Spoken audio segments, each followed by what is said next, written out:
Мои коллеги, как уже сказала Мария Юрьевна, мы представляем дидактическую технологию портфолио.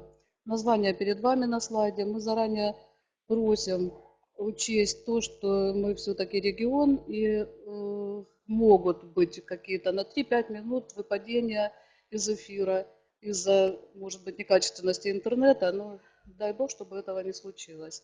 Итак, портфолио студента среднего профессионального образования как современная образовательная технология. Вначале мы представим вашему вниманию цель вебинара.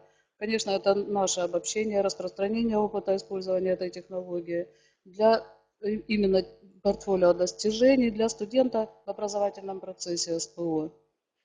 План вебинара – нормативное обеспечение использования технологий портфолио студента в рамках федеральных государственных образовательных стандартов. Начнет Малова Татьяна Семеновна, ваша покорная слуга, и задавайте, пожалуйста, вопросы. Это наш опыт, мы его уже использовали в течение года, обобщили и представляем вашему вниманию. По ходу этого семинара, точнее вебинара, я буду употреблять ряд терминов, и такие информативные слайды будут перемежаться с чисто тезаурусными.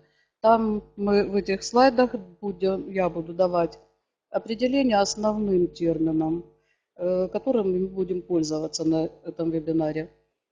Кроме того, еще один термин, возможно, поможет вам в дальнейшей вашей работе в плане того, что в любом нормативном обеспечении использования технологий остается какая-то область такой нормативной свободы у образовательного учреждения.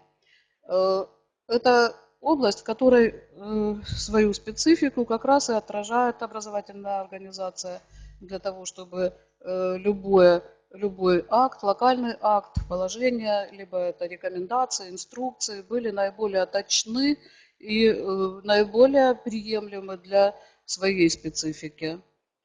Итак, нормативное обеспечение. Мы начнем с того, что нужно учесть классификацию портфолио студента и преподавателя в нашем образовательном учреждении, в колледже.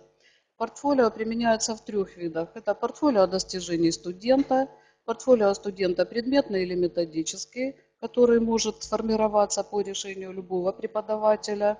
И желательно, чтобы вообще 100% все учебные дисциплины и междисциплинарные курсы были обеспечены такими портфолио, потому что они могут лечь как раз фундаментом, той базой, которая потребуется для формирования портфолио достижений в итоге, перед выходом на итоговую аттестацию.